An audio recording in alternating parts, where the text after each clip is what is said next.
Graça e paz, irmãos, bom dia, mais um domingo. E hoje nós vamos estudar a segunda carta de Coríntios, fazer uma visão geral dela, uma introdução, e para a gente ver o que nós vamos ver ao longo dos meses aí para frente. Mas antes disso, eu gostaria de fazer uma oração, tá bom? Vamos orar? Senhor, meu Deus e meu Pai, Senhor, muito obrigado por a sua bondade, Senhor, pelo seu amor, pelo seu cuidado, Senhor, com cada um de nós. E eu te peço, Senhor, que no dia de hoje, Senhor, o Senhor esteja abençoando, nos dando entendimento, abrindo a nossa mente, acendendo as consciências, Senhor, para que possamos, Senhor, compreender e compreendendo, amando e aceitando a verdade, Senhor, pela fé. A verdade que liberta, a verdade que sustenta, Senhor, e debaixo da tua graça, Senhor. Tudo isso eu te peço e agradeço em nome de Jesus. Amém. Então vamos para a aula, irmãos. Deixa eu colocar o meu texto. 2 Coríntios, introdução e visão geral. Basicamente, irmãos, uma visão geral de 2 Coríntios é que nós vamos entender os princípios no quais os ministérios devem se basear. Lembra-se que 2 Coríntios é uma defesa que Paulo faz do seu ministério e apostolado diante de duas fases de oposições que ele teve na cidade de Corinto, naquela comunidade de cristãos. Nós vamos entender também como é viver sobre a nova aliança, que foi iniciada com a morte e ressurreição de Jesus Cristo, onde pecadores são feitos pela fé em Deus, em cristãos são abençoados e existe um processo de mudança, de transformação interior, feita pelo Espírito de Deus, que nos guia a toda a verdade. Diferente da aliança antiga. A aliança antiga, o comportamento justo, ele era baseado no quê? Na vida de obediência aos regulamentos. Que regulamentos? Era a lei, a Torá, o Antigo Testamento. E quando o povo obedecia, assim o povo era abençoado. Nova aliança pela fé, no sacrifício da morte de Jesus e da sua ressurreição. Então tem esse contraste que seria interessante, você vai aproveitar bem o estudo daqui para frente, 2 Coríntios, se você tentar nesses conceitos. Um esboço do livro, ele é dividido em 5 partes. Tá? A primeira parte são questões pessoais, vai do capítulo 1 ao 2. Segunda parte, princípios do Ministério Nova Aliança, de 3 a 5. Aí depois é detalhado esses princípios, transparência no capítulo 3, confiança 4 e motivação 5. A terceira parte é Ministério da Nova Aliança, exemplificado, de 6 a 7. Ofertando sobre a Nova Aliança, de 8 a 9. E a última parte, Autoridade e Nova Aliança, de 10 a 13. Você pode encontrar esboços um pouquinho diferentes disso daí, tá? E aqui, basicamente, a gente entra no assunto de hoje. Então, opositores de Paulo em Coríntio. Paulo teve 2 fases de oposições. A primeira fase foi a de um transgressor só, uma pessoa só que se levantou contra ele e fez um ataque pessoal. E a autoridade apostólica de Paulo, que vai do capítulo 1 ao 7. Segundo os registros históricos, nesse período, Paulo escreveu uma outra carta, qual ele denomina de severa, só que essa carta se perdeu a ponto de... E o objetivo dele ter escrito essa carta foi de trazer o povo ao arrependimento, de novo, corrigir os erros que estavam ocorrendo ainda em Corinto. E uma segunda fase de oposição, que é dos falsos apóstolos, que vai do capítulo 10 ao 13. E qual que era a crítica dos falsos apóstolos a Paulo? Que ele era uma pessoa corajosa à distância, mas tímido quando presente. Está lá no capítulo 10, versículo 1. Ele tinha um mundano proceder, que está lá no versículo 2. Então ele diz aqui, ó, eu, Paulo, apelo para vocês com mansidão e bondade. Ó, não era que Paulo era tímido, presente, não, mas ele agia como Jesus, que era manso e humilde de coração, em nome de Cristo. Alguns de vocês estão dizendo que eu sou corajoso quando estou longe, mas quando eu estou como vocês, sou humilde, sou tímido. Espero, olha, ele não tinha um mundano proceder. Ó, espero não precisar mostrar-lhes quando eu estiver com vocês. Quão audaz e severo posso ser. Eu não quero fazer isso, mas se precisar, não quero levar a efeito meus planos atuais contra algum de vocês, que segundo parecem... Espera um pouquinho, irmãos, que perdeu aqui no meu celular aqui, ó. Segundo parece, perdão, ó, pensam que minhas ações e palavras são simplesmente de um homem comum, simplesmente da força, simplesmente da inteligência emocional, do coaching, simplesmente da carne e sangue. Não é isso, né?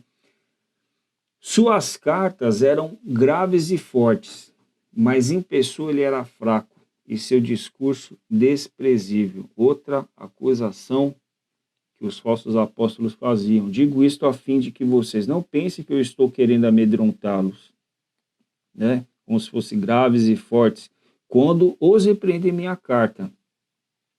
Não se incomode com as cartas dele, dizem alguns.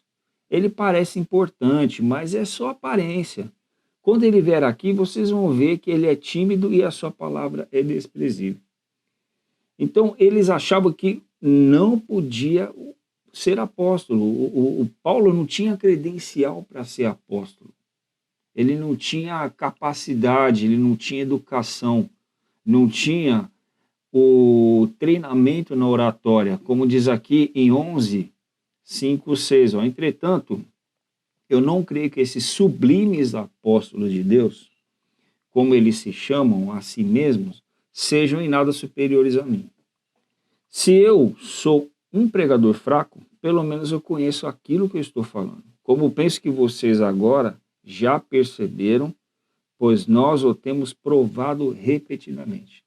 Então, essas são as duas fases de oposições e as suas acusações contra Paulo. E qual que era a identidade? Eu queria me ater aqui, mais especificamente, a identidade dos falsos apóstolos, quer dizer, a segunda fase de oposição. Provavelmente, eles eram judeus cristãos, da igreja lá da Judéia, tá? Eles priorizavam muito que o apóstolo tinha que ter o dom da oratória,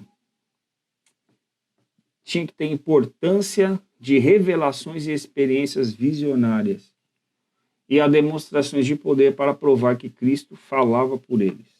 Então, essas eram as validações que esses apóstolos, esses falsos apóstolos tinham. E a gente vai ver que isso daí são validações da carne e do sangue, não do espírito. Agora, por que tinha isso daí? No mundo grego, dava-se grande importância ao dom da oratória, que é o dom da oratória era o conhecimento associado a uma sabedoria filosófica ou uma habilidade de discursar de forma extemporânea sobre qualquer assunto. Mas havia uma certa necessidade, tá, naquela época, de ter isso daí. Naquela época, os mais poderosos, os mais ricos, eles tinham terras, eles tinham poder próprio, eles tinham sua própria polícia e exército, tinham como se defender. E os pobres não tinham isso, tá? E esses homens ricos, eles criavam sempre leis que favoreciam a eles. Então, uma filosofia sofista ensinava que as pessoas tinham que aprender a argumentar para ganhar nas ideias, no debate de ideias, no processo de debater ideias, ganhar a partir do convencimento para não ser prejudicado por essas leis injustas. Então, era comum esse ambiente na cidade de Corinto, no mundo grego, em todo o mundo influenciado pelos gregos e pelos romanos. Isso era uma coisa que a igreja de Corinto, ela dava uma grande importância, e esses falsos apóstolos também. E uma outra coisa também, que eles davam uma grande importância, era a fascinação por aquelas pessoas que faziam milagres, ou que tinham visões ou revelações, como está lá em Colossenses 2,18. Deixa eu abrir aqui rapidamente. Colossenses 2,18. Eles valorizavam muito essas coisas.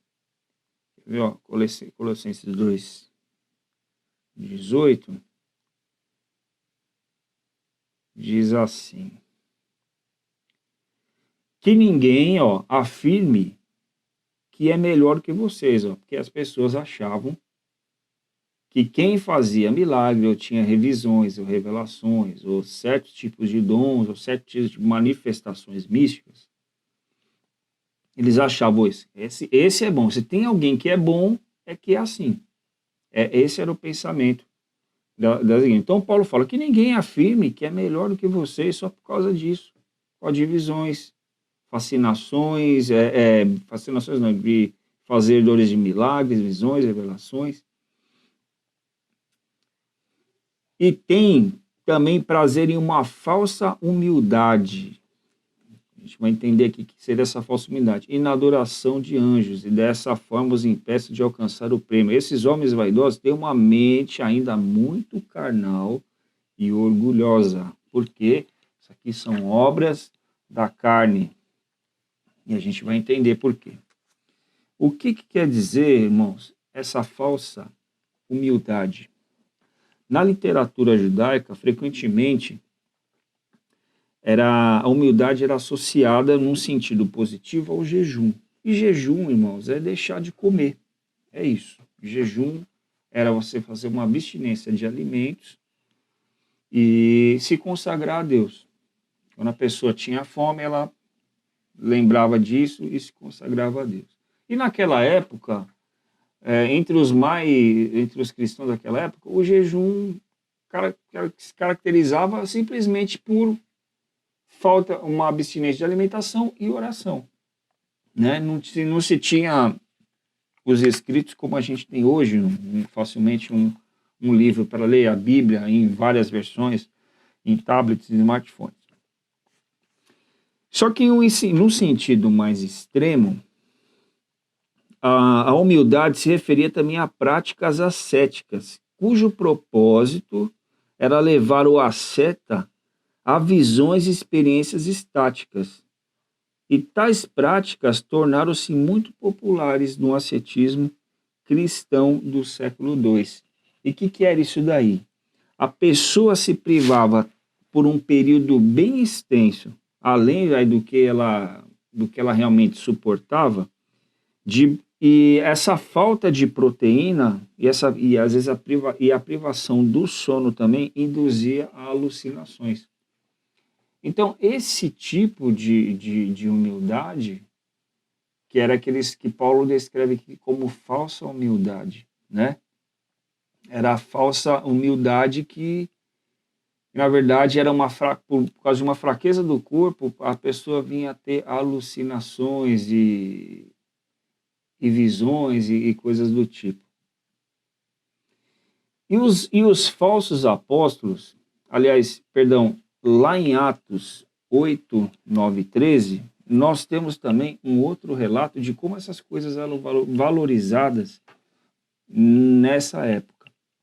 Por exemplo, na antiguidade, os magos eles costumavam sempre atrair muitos seguidores, devido à popularidade dos magos judeus na antiguidade greco-romana. Não é de surpreender, por exemplo, a presença de um mago samaritano como Simão o Mágico, né? Só que esse pessoal, né, o indivíduo ele sempre fazia essas magias, né, sempre, no geral, os magos eles tinham a fama de não agir muito em público e especialmente de fazer a magia somente para lucro pessoal. Só que era uma coisa que admirava as pessoas. E os falsos apóstolos, possivelmente, eles foram influenciados pelo mundo grego, pela sua filosofia, ou mesmo ter acomodado em sua abordagem aos coríntios que haviam sido influenciados por ele. Então, quer dizer, é evidente que com base de 1 Coríntios, a primeira carta, que os fiéis de Corinto, as pessoas que se converteram, elas se orgulhavam dessas coisas, né, da oratória, dos milagres, tal. Tanto que elas precisavam sempre ser alertadas por Paulo para que não desse uma importância exagerada, porque não é no falar que as coisas acontecem, como a gente tem lá em 1 Coríntios 13, que fala lá, que Paulo fala do caminho excelente. Qual que é o caminho excelente, irmãos? É o caminho do amor, mas vamos ler lá em 1 Coríntios 13, ó.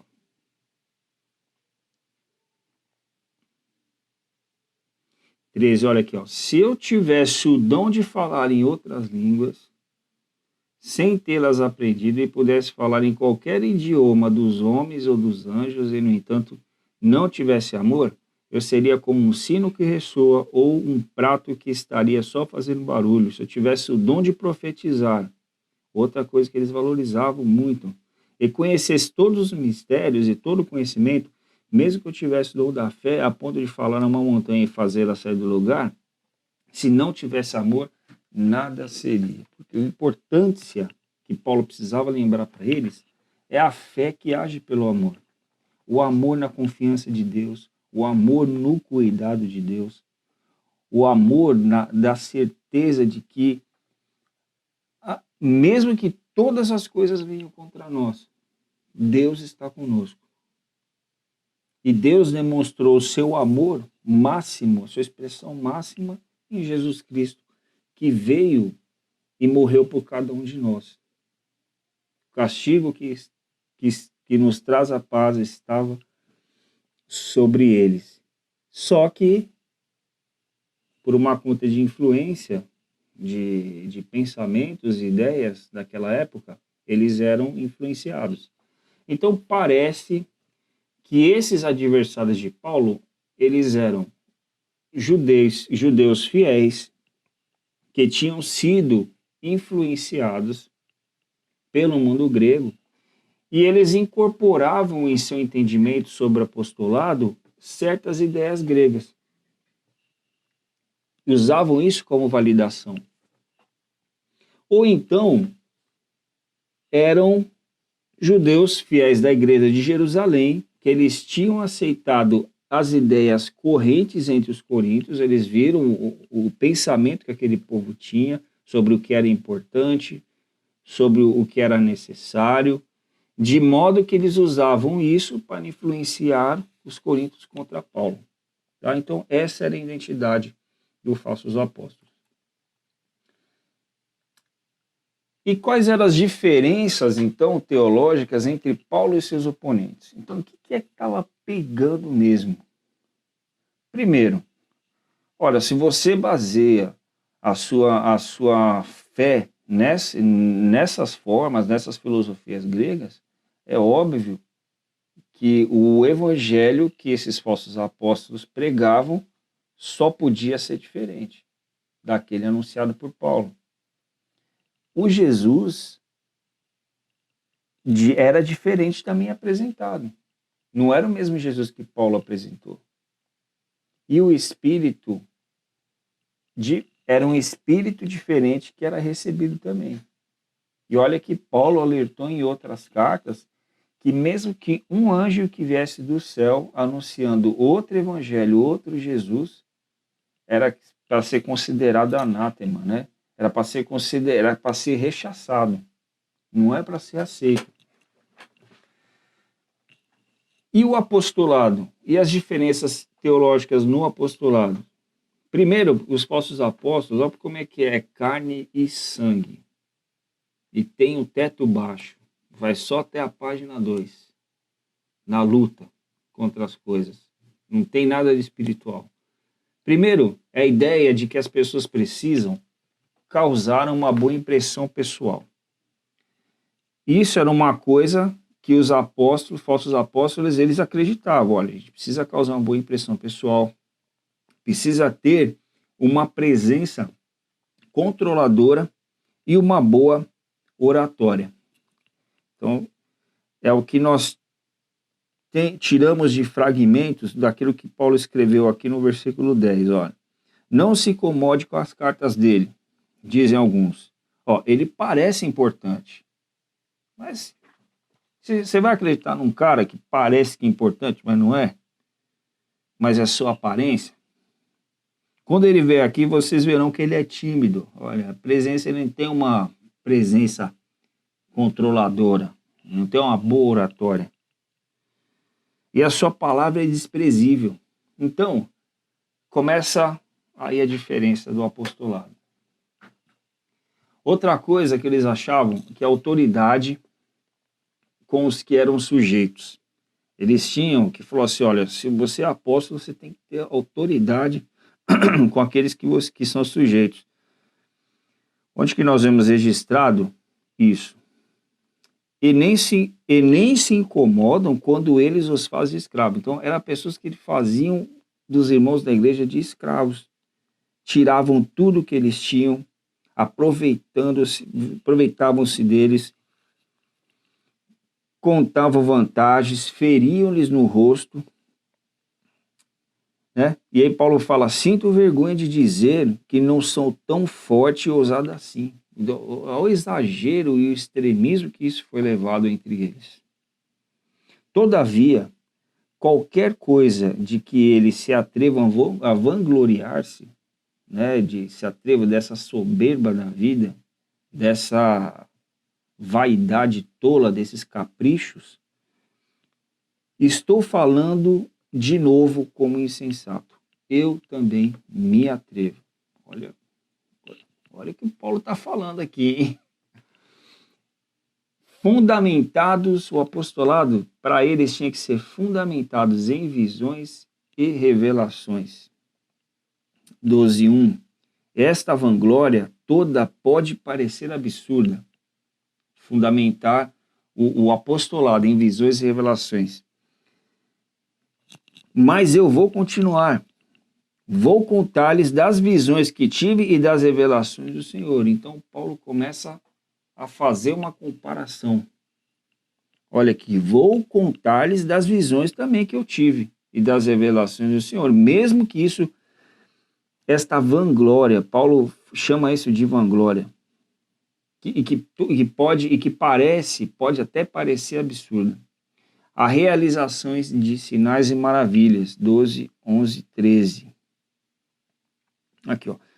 Vocês me fizeram proceder como insensato, gabando-me dessa maneira, pois vocês é que deveriam escrever ao meu respeito, e não fazer com que eu escrevesse sobre mim. Não existe uma única coisa que esses tais superapóstolos têm que eu não tenha também, mesmo que eu não tenha realmente valor nenhum. Quando eu estava aí, sem dúvida nenhuma, dei-lhes todas as provas de ser verdadeiramente um apóstolo, enviado a vocês pelo próprio Deus. Porque, com toda a persistência, fiz muitas maravilhas, sinais e obras poderosas entre vocês. A única coisa que eu não fiz por vocês e que faço nas igrejas de todos os lugares foi tornar-me um fardo para vocês. Peço-lhes que me perdoe essa injustiça. E há evidências de que Cristo falava por meio deles, que é no 13, de 3 a 4. 13, versículo 3 aqui, ó. Darei toda a prova que vocês desejarem que Cristo fala por meu intermédio. Cristo não é fraco em seu modo de tratar com vocês, mas poderoso entre vocês. Seu corpo humano e fraco morreu na cruz, mas agora ele vive pelo poder grandioso de Deus. Nós também somos fracos em nossos corpos, tal como ele era, mas agora estamos vivos e somos fortes, tal como ele é. E pelo poder de Deus serviremos a vocês. Então, essas são as diferenças teológicas entre Paulo e seus oponentes. Eles pregavam um evangelho diferente, um Jesus diferente era apresentado, um espírito diferente era recebido. Eles acreditavam e se validavam em causar boas impressões pessoais, presença controladora, boa oratória, autoridade, fundamentados em visões e revelações de Deus, realizações de sinais e maravilhas e evidências de que Cristo falava por eles. Tem que ter a evidência, tem que ter o milagre, tem que ter a prova. Tem que ter o teatro, né? O teatro. E fazendo, irmãos, um paralelo simples, será que essa realidade, às vezes não é uma realidade que a gente encontra hoje? Será que você parar para pensar, existem líderes religiosos, não estou falando só do mundo cristão, estou falando do mundo religioso, que não se põe desse jeito, se coloca na ética da personalidade, nas consciências, né, nas gerações de consciências de aparências sociais, nas imagens públicas, nas atitudes e comportamentos. Aí tem muito assunto de técnicas e soluções rápidas, band-aids e aspirinas, sociais paliativos para problemas agudos e sérios, né? Técnicas de relações públicas, humanas, o tal do positivismo, vamos ter que ter uma atitude, tem que ter uma atitude mental positiva, os quebra-galhos. Tudo isso daí pode ter até a sua importância. Poxa, você saber falar bem é bom? Lógico que é. Você ter uma boa impressão, às vezes, em algumas situações, isso tem o seu lugar? Tem. Mas a gente nunca pode esquecer que isso são coisas, em primeiro lugar, da carne e do sangue, tá? Em primeiro lugar, da carne e do sangue.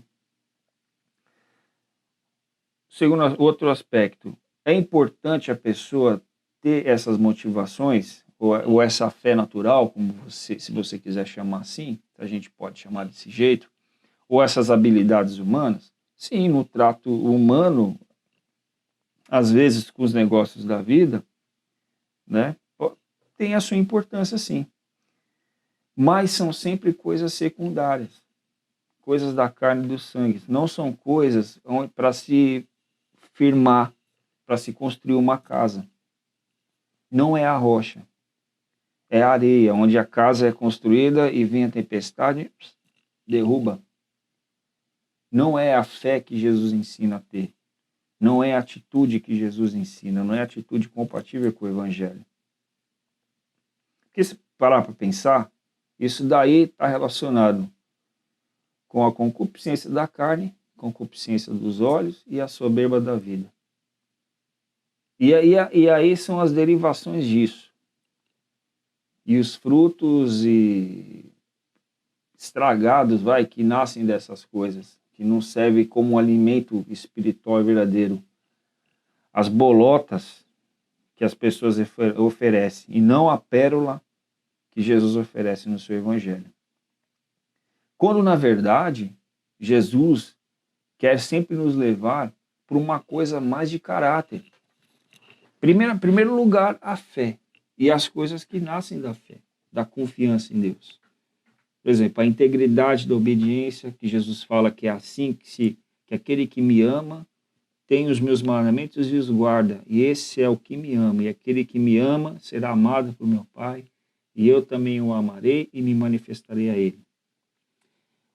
A bem-aventurança dos humildes de espírito, a fidelidade a Deus e a verdade de Jesus, que liberta, o domínio próprio, a coragem, a confiança, a justiça nas relações humanas, não nas aparências, mas na realidade das coisas, colocando o que é autêntico no seu lugar e varrendo para fora aquilo que não presta, aquilo que é lixo. Paciência nos sofrimentos, aprender a passar pelo jugo, diligência e sabedoria de Cristo, a mente de Cristo, a simplicidade de Cristo na maneira de tratar, de fazer, de agir, de falar, de responder, modéstia. E, resumindo, talvez, fazendo pelos outros aquilo que você deseja que você faz por você mesmo. Então, o Evangelho, ele chama mais para uma ética, se a gente puder dizer assim, uma ética de caráter, né? Que a gente pode dizer um resultado da fé, sobre essas coisas, do que sobre isso daí. E não é, irmãos, que nós vemos hoje fora até do ambiente religioso, nas mídias sociais, as pessoas hoje, a gente não vive hoje uma ética de coordenação social, onde o processo de se ficar discutindo,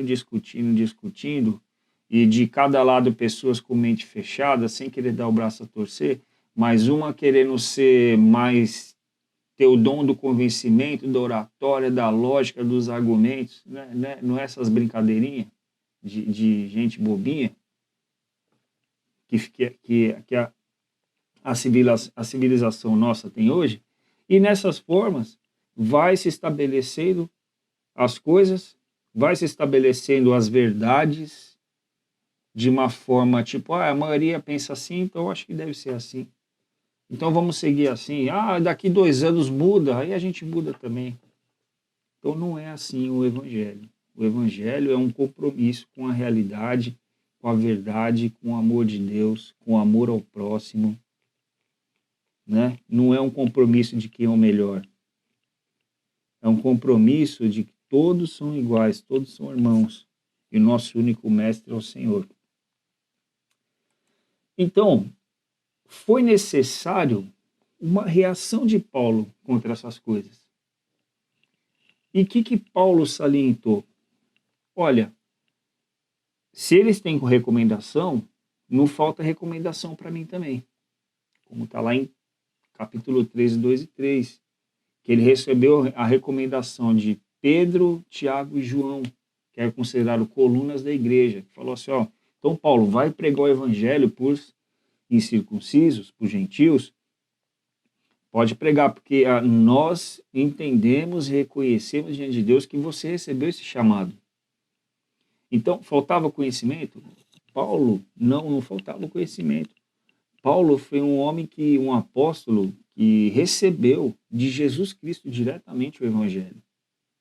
E ele mesmo fala até fora de tempo. Jesus Cristo falou para ele do Evangelho depois de ressuscitado. Autoridade, Paulo tinha? Também Paulo tinha. Visões e revelações de Deus? Também. Sinais e maravilhas, ele falou, nós mostramos todos sinais e maravilhas. Evidências de que Cristo falava por meio dele? Também.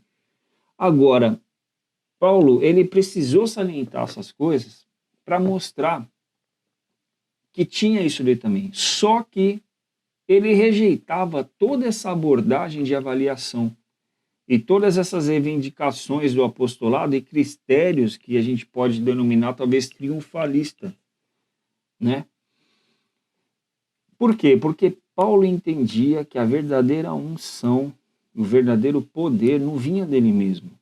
Não vinha da sua personalidade, da sua maneira de ser, como se fosse uma resposta automática, né? Coisa que dependesse da sua capacidade humana, da sua carne e sangue. Não. Mas a marca do ministério apostólico era a marca, ele via como frutos. Mas os frutos não que ele fazia, porque ele falava assim, eu plantei, o outro regou, um trabalha na terra, outro faz isso, mas quem dá o crescimento? É Deus.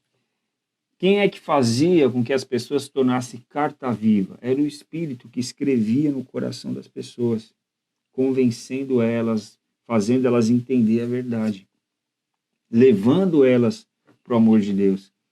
A condução do ministério de acordo com a mansidão e benignidade de Cristo, porque Cristo é o exemplo. Lembra? Aprendei de mim, que sou manso e humilde de coração, e encontrareis descanso para a vossa alma. Então era assim que Paulo falava, assim que Paulo lidava.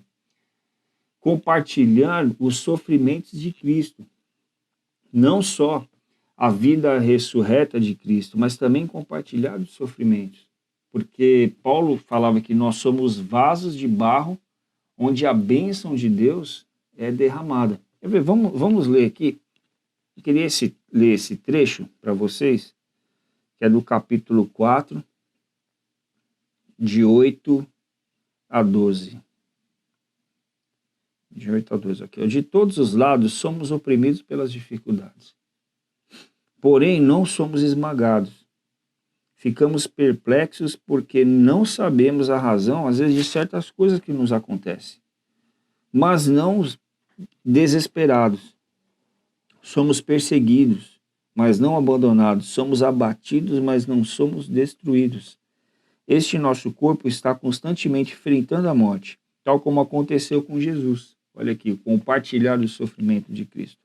Assim fica bem claro a todos que a vida de Jesus é revelada em nosso corpo. E lá no capítulo 11, 23, 28. 11, 23, 28. Eles dizem que servem a Cristo, mas eu tenho servido muito mais. Será que eu enlouqueci para me vangloriar desse jeito? Tenho trabalhado mais arduamente.